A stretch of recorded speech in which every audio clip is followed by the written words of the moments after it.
We're live. Good evening, everyone. I would like to call the study session of the University City Council meeting to order on April the 12th at 5:30 p.m. Before we turn the program over to our guests, Mr. Rose or members of council, do you have changes to this evening's regular agenda? Honorable Mayor, I have one change, if it's appropriate to. Please. I am recommending that the council continue item H3 to April the 26th. Okay.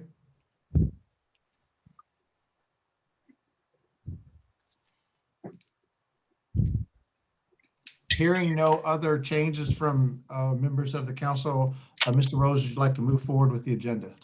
Honorable Mayor and council members, tonight you will hear from your advisory committee on stormwater management.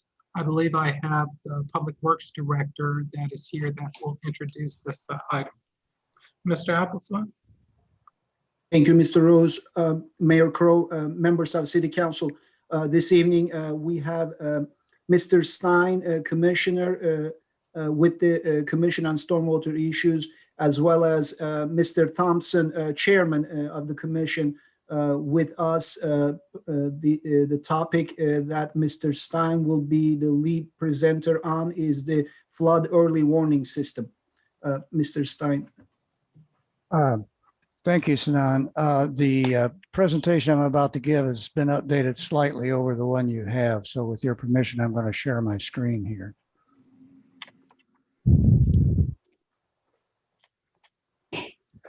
All right, hopefully everyone is seeing that. Not yet. Oops. Okay, I have it up here on share screen. Do I need permission from somebody there to do this perhaps? No, I think it should come up. But I have it here. Would you like me to see if I can pull it up and you can just tell me when to change slides? Yeah, that's probably the presentation, the earlier presentation, but that's close enough if we can't make this work. I believe this is your right one. Just a second. Except now I'm going to have to get out of screen share here. Hang on. Oh, okay. Ready? Yeah, go ahead.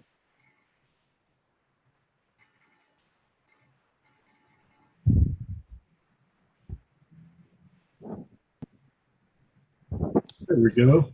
Oh, excellent. Is there a way to switch that to presentation? Yep. Did it switch? Okay, thank you very much. All right, there we go. All right. That scene, by the way, is probably taken at the peak of the 2008 flood. That's about 200 yards upstream of the site of the fatalities on Wilson Avenue, except this is on the eastern side of the stream. Let's see, can I control slides here? Okay, next slide, please. Thanks. A little background. Both the Army Corps and the Stormwater Task Force have recommended a warning system. When we started looking into this in 2018, we were happy to discover that the city already has a couple of important resources in place for a system. Before you can even start thinking about buying equipment, you've got to have some basis for being able to predict flooding. And that requires having extensive historical data on stream levels and rainfalls that have occurred in the watershed. And we did find that that is in existence and it was accessible to us. And we had the expertise on the task force for analyzing that data. Those two things are the most difficult and expensive components of any flood warning system. If you don't have that data and you have to pay for the new instrumentation to be installed to gather that data, plus take at least months to collect data and then pay someone to analyze it, you've got pretty big bucks involved. We already have this in place. So then we started looking at equipment and were surprised to find that it was a lot more affordable than we expected. So based on that, we recommended in our report to the city, we gave you, I guess, last January or February, that we go ahead and develop our own system and instead of waiting for the Army Corps, given how long that might take and given the uncertainty of their funding for projects like that. Okay, Larice, if you would, please. Thanks. Let's look first at just the generic components of a flood warning system. Number one, I just kind of covered. You've got to have some protocol established for predicting flooding. You need rain gauges, and those have to be located in the watershed. We discovered pretty early that if we tried to correlate rainfall at Weldon Springs or Lambert Field from the Weather Service with flooding here, there was not always a correlation. And that's because the rainfall in this area is sometimes very localized. We have a stream gauge in place. That was essential for the historical data, but in our case, the River De Pere floods too quickly for it to be an actual input to a warning system. By the time it indicates a problem, it's too late. And I guess in addition to the gauges, you need some way of recording the data that those gauges acquire, and some kind of a way to transmit that data to a control center, and then a control center where all of that data is collected, recorded, analyzed, and where alarms are configured and from which they are issued. And finally, you have to have a system for disseminating warnings to the public, along with the established emergency protocols. Next slide, please.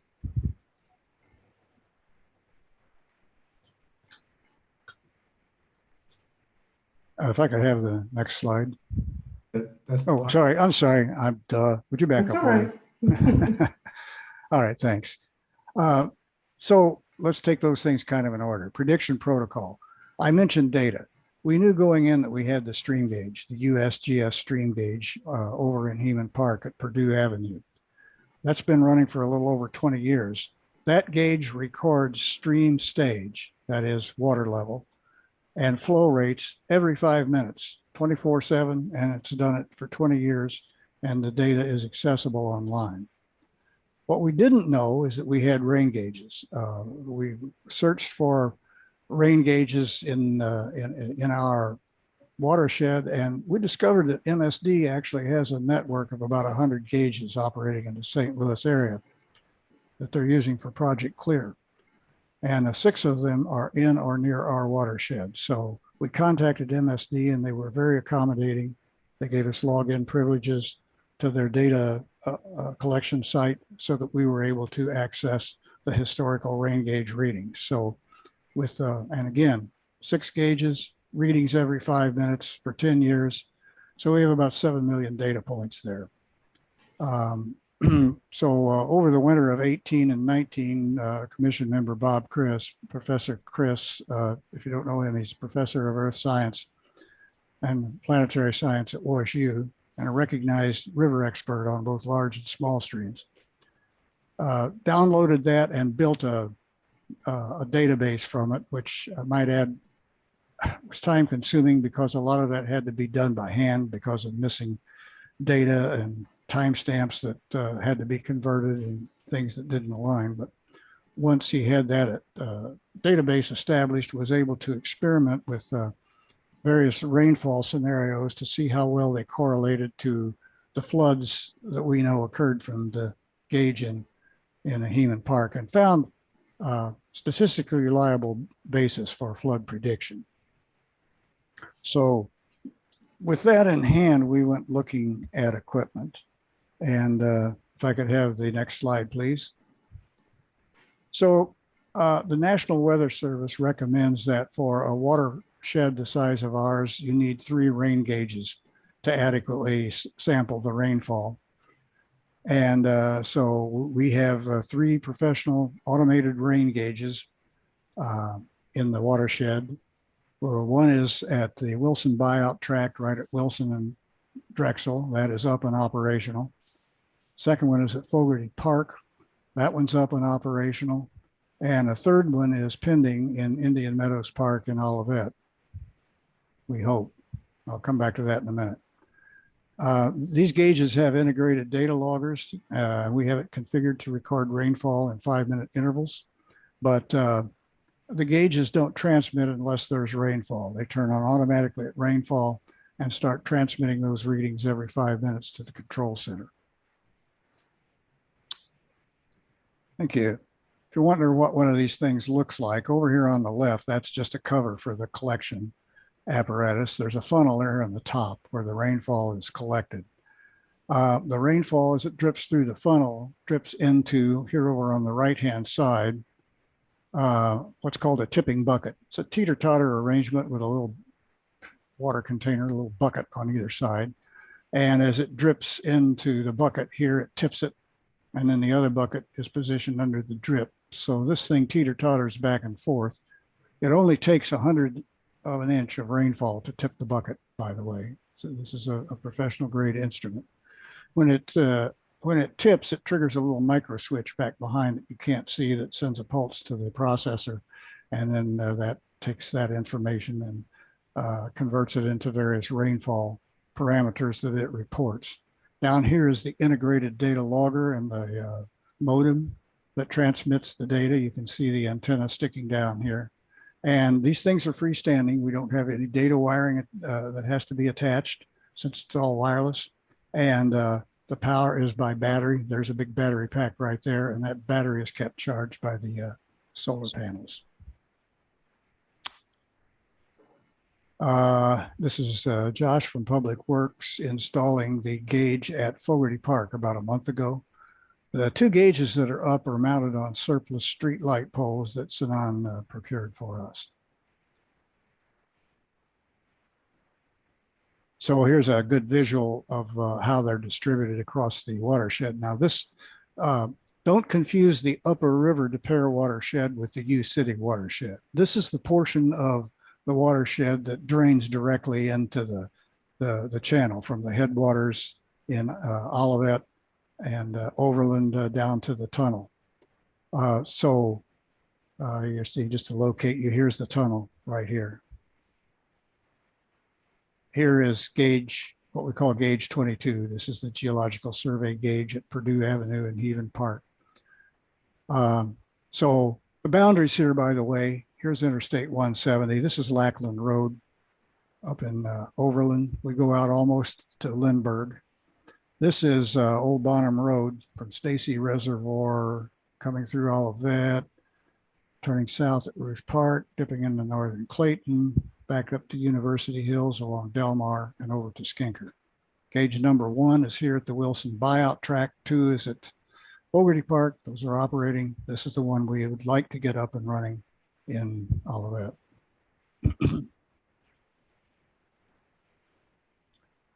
The control center is a cloud-based SaaS system. If you're not familiar with that acronym, there's a tendency now toward on something like a flood warning system, as opposed to buying your own server, your own software, buying your own telecommunications equipment, hiring IT people to put all that together. You simply hire that service from a cloud-based provider. And so that's what we've done. The rain gauge manufacturer has a cloud site for that purpose. The gauges transmit data to our private account at that center. We can log into that. And one of the beauties of this, aside from the fact it's a lot cheaper than running your own system, one of the beauties of this is you don't have to be at a particular control center to log in. It's wherever you have a station. So anyone with the city that has the proper credentials can log into that control center. And from there, we can remotely configure the gauge, collect, record data, and set up alarms. The software also provides for a public portal. I believe the commission members and 3 or 4 people on city staff have that. I will send it out to members of the council after this presentation. It's a little boring until you get a rainfall because you just see a bunch of zeros.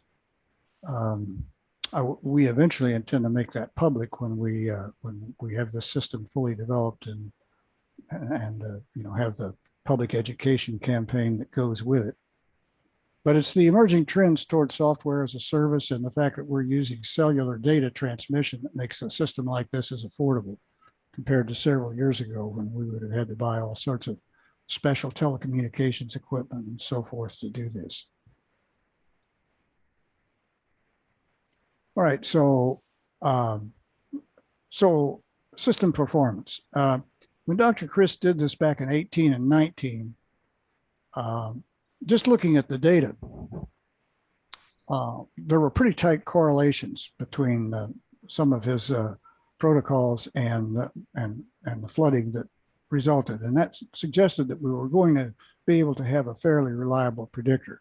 Understand, of course, this is statistically based. It's a probability game. It's not to say we're always going to get it right, but it looked pretty promising. We've had 3 events since then. The minor flood back in May of 2019, the predicted peak stage, and I guess maybe I should make clear that what we did here is go back to the MSD rainfall records. Our gauges were not up at that time.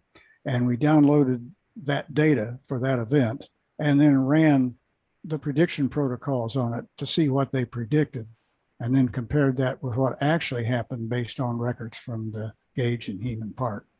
So that was a smaller flood. We predicted a peak stage of 14.2. It hit 14.8. I should explain that flood stage is 14.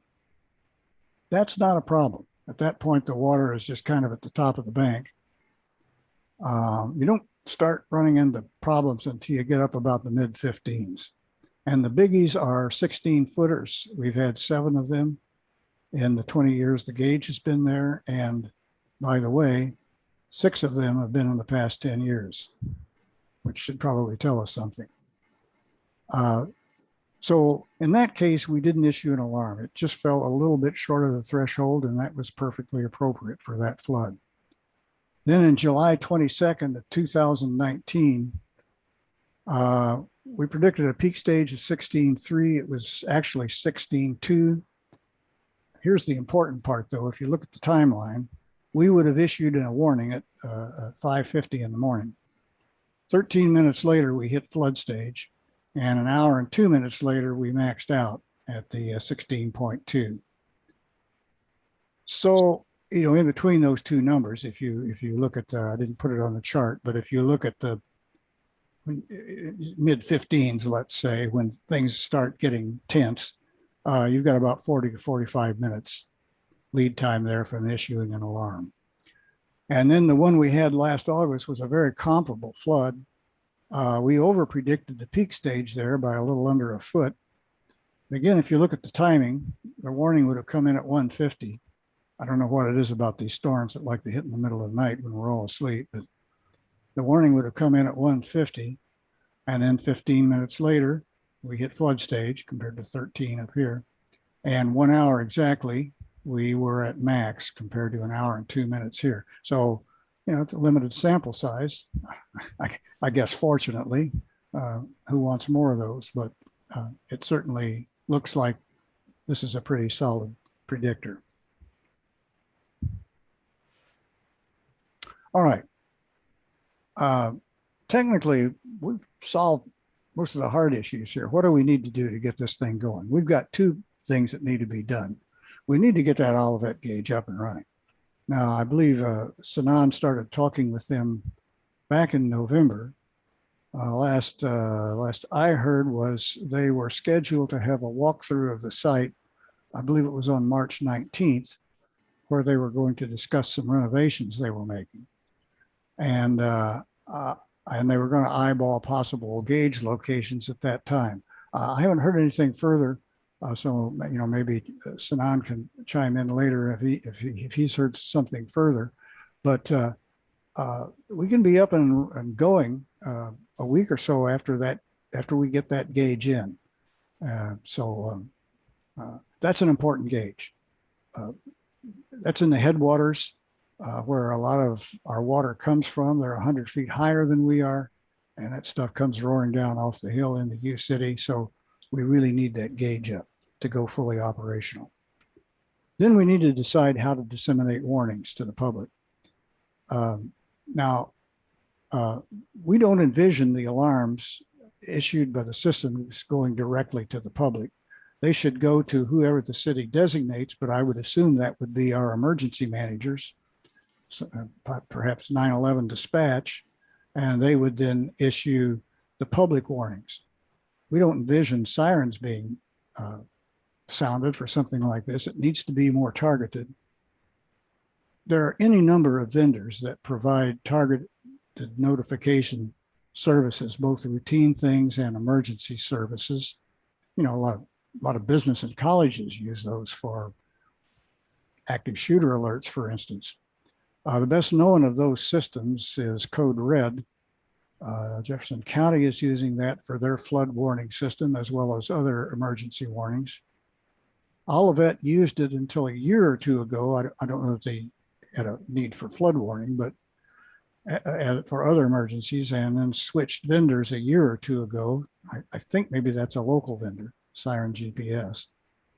But I guess the bottom line is the city emergency managers need to be involved in this. I think item 1 and 2 here, we've kind of reached the limit of what the commission can do, and the ball is kind of in the city's court on these things to go further, but we'll sure assist however you want us to.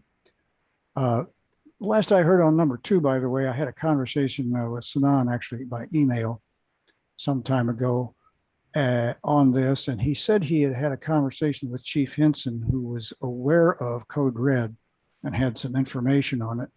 And I think Sanan was going to ask around, and I asked him for guidance about what further our emergency managers would like us to do here. So I think the ball is in the city's court on these 2 things. Turning now to the future.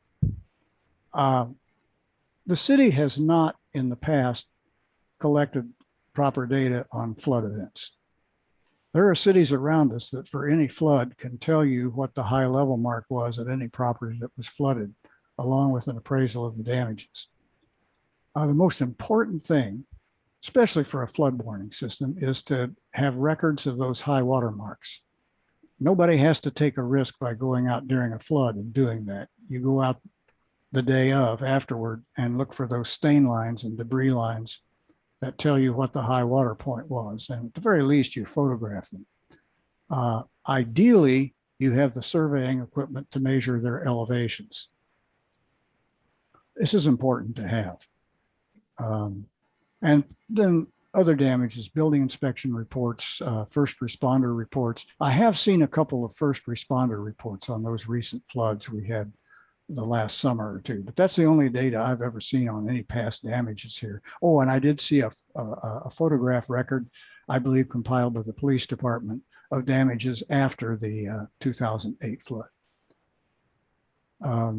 So we would suggest you to measure ideally measure the elevations of the high water marks, and that you procure the surveying equipment required to do that. Now, we've done something to make that easier for you, which I'll explain in just a second. And probably might be a good idea to post signs showing historical high water marks in at some of the various problem areas around the city. Might not be appreciated by some real estate agents, but I really feel personally, and I think probably most of the rest of the commission does too, that that's information that people that are moving into that neighborhood need to know. And our disclosure laws are not what they should be. And that's actually one of the topics coming up in some of the commission's public education outreach we're going to cover. The other thing you could do, if the city is willing to spend some money, and we can put together a proposal for you, not a fortune, is if we could instrument that stream.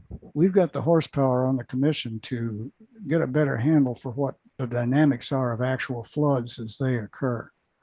Dr. Chris suspects that a couple of our bridges are undersized, and at the flood last August, just for example, the water was somewhere between 18 inches and 24 inches over the deck of that bridge. it's a pretty good indication something's not right. It would be good if we could find out specifically what's not right there. Finally, the commission has been engaged in a number of other activities. Now, some of them are, the first one here is pretty relative to the warning system. So in order to collect elevations, measure elevations for these high water marks, that's pretty expensive if you have to hire a surveyor to come out, and the surveyor is going to have to find the nearest benchmark and work his or her way down from there to the actual point that you're trying to measure. It's pricey. So about a month ago, we asked Sinan to rent for us a state-of-the-art satellite-based surveying system that uses global navigation satellites as its input, along with some ground stations that MoDOT has established in the St. Louis area. That system is remarkable. It will, if you can see enough satellites, it will measure elevations to the nearest inch. And we verified that by taking it around to several benchmarks. Then we went to the neighborhoods that are prone to flooding, Hafner Court, Roby Bridge, Wilson Avenue, all the usual suspects, and established reference or control points there, essentially to serve as working benchmarks, so that the next time we have a flood, we don't have to have that satellite system, although it's not all that pricey to rent, actually. But really just ordinary surveying equipment. You now have a reference point right there near your watermark in the neighborhood. So you can just shoot from there with an ordinary survey equipment, total station equipment, which is much less pricey than the satellite system. So we'll be glad to help you do that, members on the commission, but I think for consistency, that needs to be embedded as a procedure. That's the responsibility of the city, and we'll be glad to train people how to do that, and we'll be able to be glad to price the surveying equipment it'd take to do that. It's not a fortune. The commission has also developed materials for public outreach and education, some of it regarding the warning system, but also on a lot of other things. Pretty large white paper last fall, which we haven't published, but that's going to serve as the basis for spinning off several articles for ROARS and possibly a website if we decide to establish one. You maybe noticed that we are soliciting photos and information from the public on past floods. We're trying to fill the gaps there because we don't have data from them. We had an ad in ROARS, the last ROARS, and I believe Mr. Karsh recently sent a targeted email out to our database of people that the task force found in their database of stormwater problems. We have a commission member that's developing a 3D printed model of our watershed. It's pretty remarkable for possible public display. And I believe Mr. Thompson and Mr. Karsh have been attending the Corps of Engineer team meetings.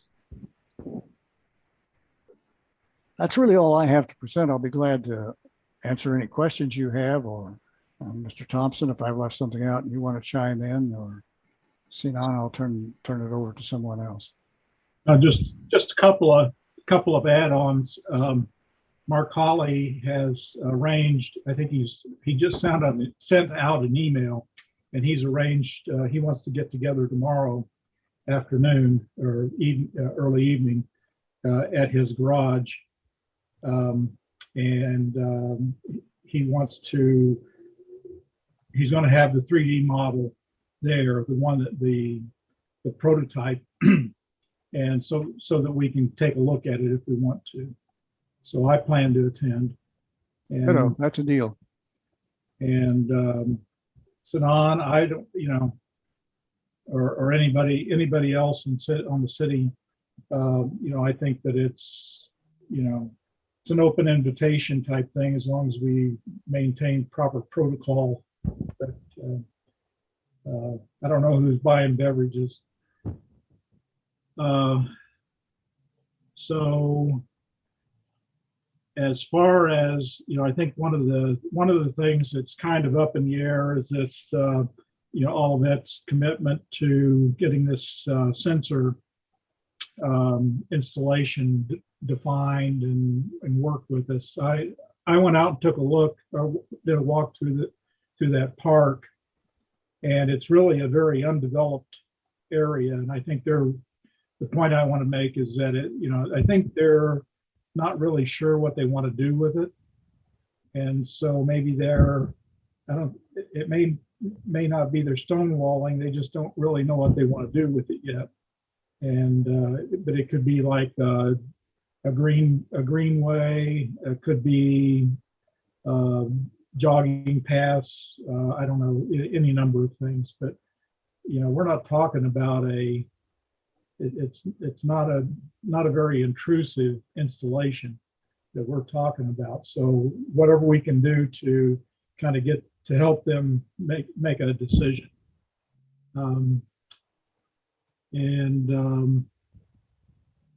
As far as Sanan and I have been, and Eric Karsh has been sitting in on these Army Corps of Engineer meetings. They're getting ready for a presentation. They're preparing to make a decision, meet a milestone, and then make a recommendation on what to do.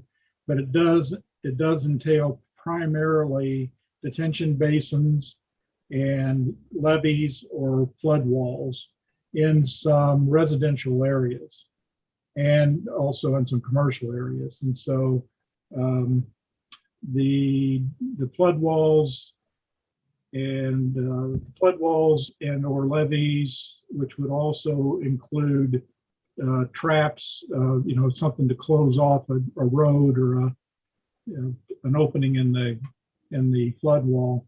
Those are going to be expensive, and I think they're kind of leaning more to if they can achieve their goals with detention basins, and they're looking at two primary areas in U City, another one just outside of U City.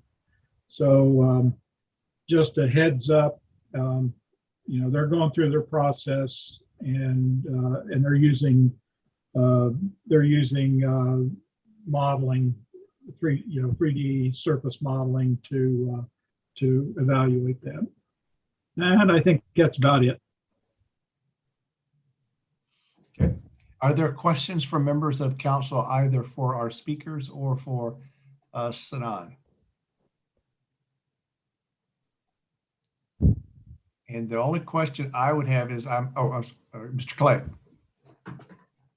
And well, first of all, I want to thank you, Mayor Crowe. I want to thank the Stormwater Commission for their work. I just want to be clear on exactly what next steps are. That may have been said and I may have missed it, so I apologize, but if that could be restated. Two things: we need to re-engage all of it, and what Mr. Thompson said is kind of my understanding too. They're looking at renovating that entire park, and I asked Sanan to pass along to them that we sure don't want to wait for them to do that. That's a couple of years down the line. We're not asking for much here. This is, in fact, anything we put up could be relocated pretty easily. So if we could get that back on track, and then we need to be talking to our emergency managers about how we want to handle notifications once we issue a warning. So the Gage and Indian Meadows Park, and which clearly is not solely our decision, actually not our decision at all, but in terms of alerting the emergency managers, that's clearly within our purview. So right, and we didn't think we can make that happen. Right, we didn't think that the commission should go too far down that path without asking our emergency managers to, to participate in that. Okay. Thank you.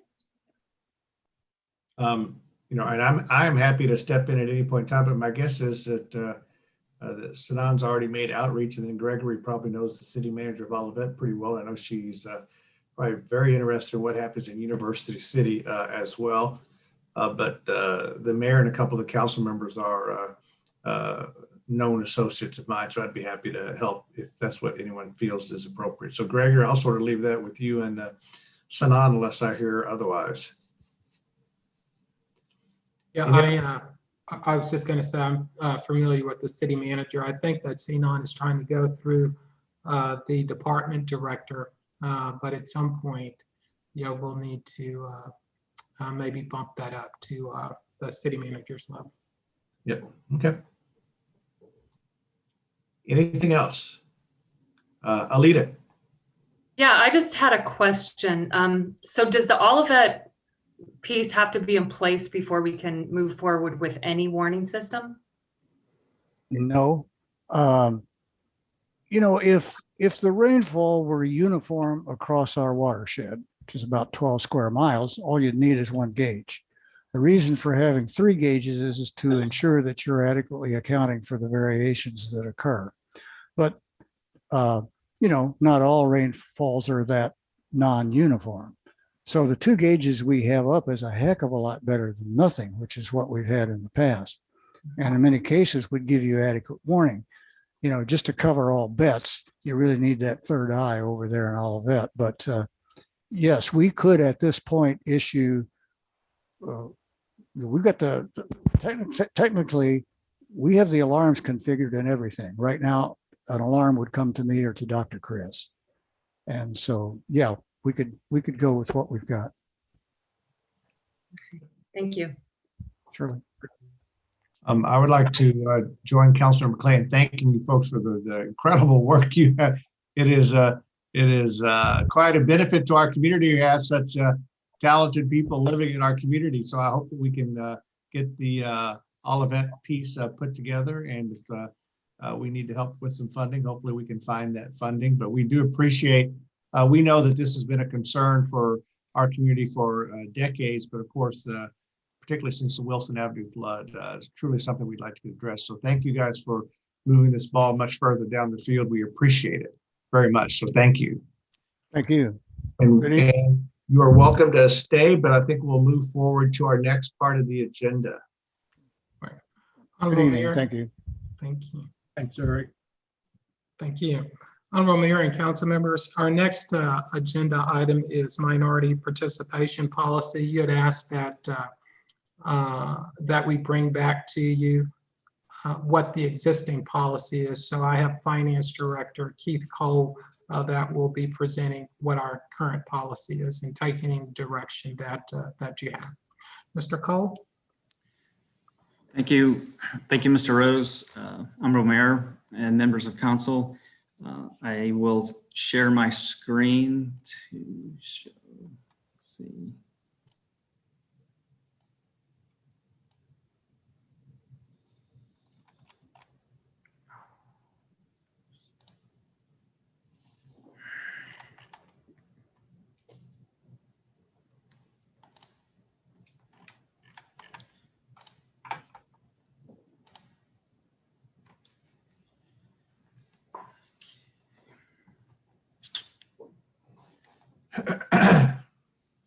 Are you able to see that?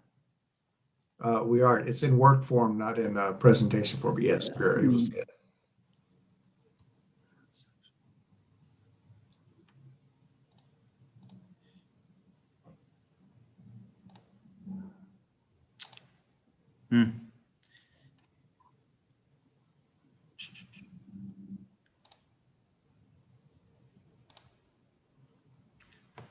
There we go. Okay, so this is the presentation on minority participation program. So our current policy is, and this is in our code under Chapter 135 under the contracts, and it states that this is for the personal requirements for contractors that we do business with.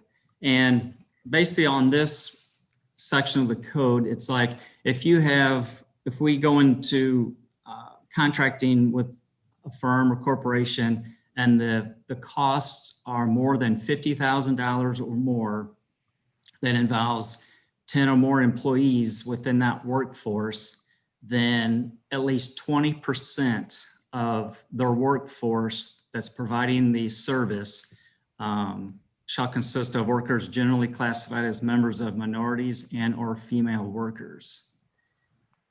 And for the next, and that's the first one was for the 50,000, and the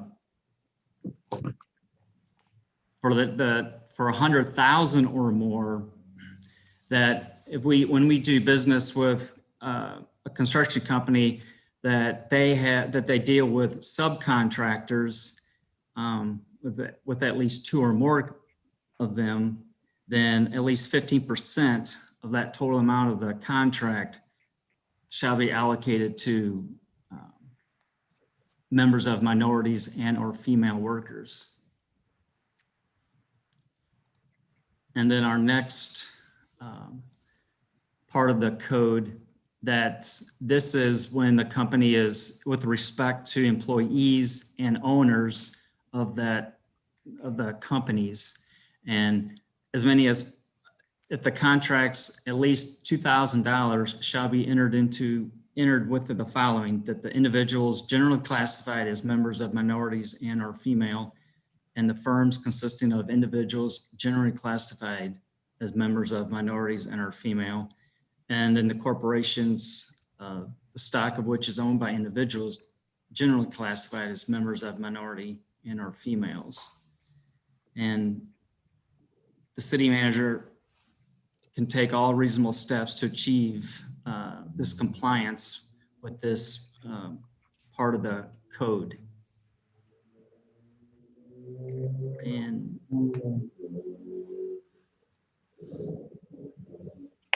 then the next section of this code of the contracts, it's dealing with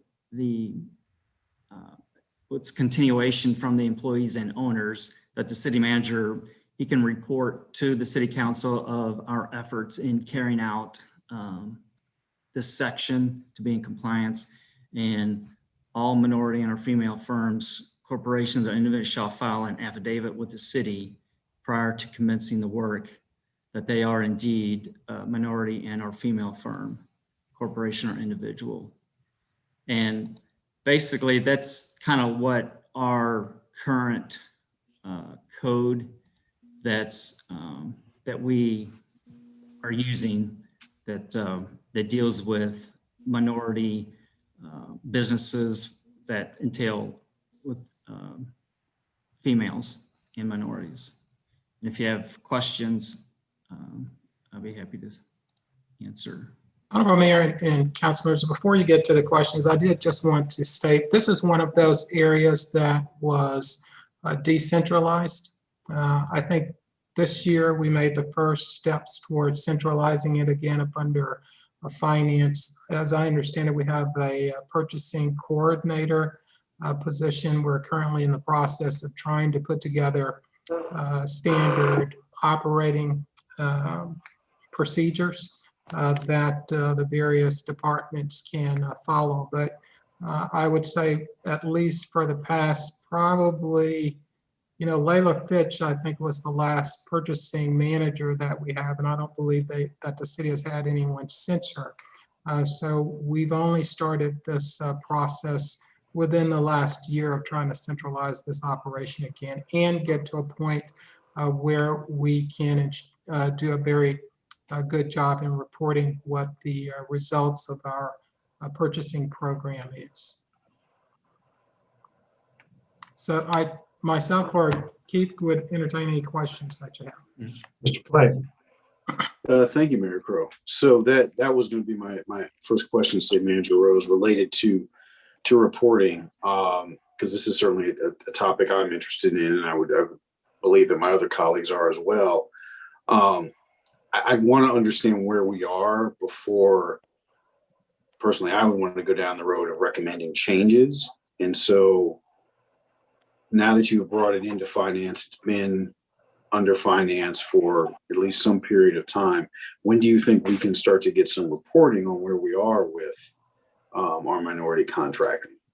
Yeah, I'll defer that to Keith. I know initially our priority was just getting procedures in place that were followed. There are some that we have to comply with that's based upon state statute, but every department was doing their own thing. So I'll ask Keith to respond to your question. Councilmember Clay, yeah, so I have a draft of we have a purchasing policy, and I have a draft. Our purchasing specialist, she revamped our policy, and I have a draft of it, and I need time to review it, and then once we get it reviewed, then that will go into, we'll implement that throughout the departments. And then this section will be part of the purchasing policy. And then we will then make sure that we'll be in compliance. That will be part of that policy. Okay. Do we have a sense now of, and I'm getting the feeling perhaps that we don't, of minority contracting, those with contracts in excess of 50,000 or 100,000, whether or not they are meeting the percentages? Honorable Mayor, Councilmember Clay, I don't believe that has been tracked. That's not to say that they have not been meeting it, but they certainly have not had to prove that they have been meeting it in the past, and they probably haven't done so for at least 10 years. But that said, I don't think that's an excuse not to, going forward, ensuring that they are complying with your policy as well as state statute. So that's the intention. But we have to have the resources in place that allows us to execute those policies. And I think we have a portion of those resources in place now with a purchasing specialist, but we're going to need greater resources than that if you want to really do a good job with oversight of purchasing. So the reason I think Mr. Cole is hesitant to put a date out there for you is because we've got so many challenges that we're dealing with the TIP, getting that set up. But I would suspect within the next probably 90 to 120 days, we should have those policies in place. And then I will come back to you and indicate what are the resources that we need in order to execute those policies. Okay. Wayne, I think you're next. Thank you, Mayor Crow. This may be a question more for our city attorney opposed to Mr. Cole. And my question has to do with the code itself in section, well, A and B, in that if we're requiring any contract 50,000 or more, we're requiring 20%. Can you explain to me why, if we have a contract of 100,000 or more, that we're asking for less participation, which is 15%. And the other part of that question is that something council can change at some given point in time? Because if we're asking for more, why aren't we asking for more participation? If we contract more, why aren't we asking for more? And if you could explain that, please. Either one. I think on section B, it could be at 15% because they're dealing with the subcontractors within that corporation that their companies can subcontract their work out. And then I'm thinking that's why then it's reduced to 15%. But I don't know for sure. Yeah, I would tend to think that's it too, that when we're directly contracting with someone, we've got a 20% limit or a goal, if you will. And then if whoever we've hired then subcontracts it out, they've got a lesser goal of 15. And Gregory, you or John could correct me, but I mean, we can always amend these policies. We just got to understand that we've got to be, if we amend them, we've got to hold ourselves accountable to enforcing them. And so I think it's always open to discussion. Frankly, it'd probably be a good opportunity for us to see what the communities around us have done, because we probably haven't looked at these policies. And I don't know, Wayne, the entire time I've been on council, I don't know that we've looked at these except way back. So it probably would be a good opportunity for us to even just see if we're leading the pack or if we're at the back of the pack on minority participation, because I would think that our community would want us to be leading the pack and not be in the back. And we may have just let this one move too far off the radar screen. And I realize it may not be as applicable for the Olive and 170, I presume, but particularly if we're going to be doing a large construction project ourselves, I would tend to think that we would want to know the rules that we're going to play under and the rules that we're going to be held accountable to. And we ought to have an idea of those rules as we move forward. I think those are great questions to ask. Yes, sir. And Mayor Crowe, I appreciate that. That is exactly, I would love to hear where we stand in reference to our surrounding community in making sure that we are in line and or leading the pack. So I would love to get that information. Please, thank you. I'm not sure the most efficient way for us to do that, Gregory, but I was just going to say, I think that we're happy to do the research to identify, how our policies compare to the surrounding, our surrounding neighbors. But the key issue is going to always go back to making sure that the resources are there that's needed to execute the policy. And unfortunately, this is just one of those areas that in the past have been gutted. Okay. Yeah, I don't remember ever seeing a report since I've been on council. Maybe I did in the very beginning, but so I think we recognize we have room for improvement here, to say the least, and we appreciate this being brought to our attention. Gregory, I am assuming that unless someone else has a question, we really don't have enough time to do a closed session now or any part of it. Mayor, I would agree. I think it will take longer time than Okay. what's allowed. So unless someone has anything else to say, then we will adjourn the study session and we will start in about 9 minutes on the public portion. And then it's my understanding that we will have an executive session. So we'll look forward to a motion then to go into executive session in order to make the public meeting move more, not necessarily more quickly, but since we've already discussed the change to the agenda, I'll just call for someone to amend the agenda on item number H3 to be continued. That way we'll just move forward through that part of the process, if that's okay with everybody. So, Tim, do you have a question? No, sir. I just said moved. Okay. All right. Thank you very much. See you guys in a little while.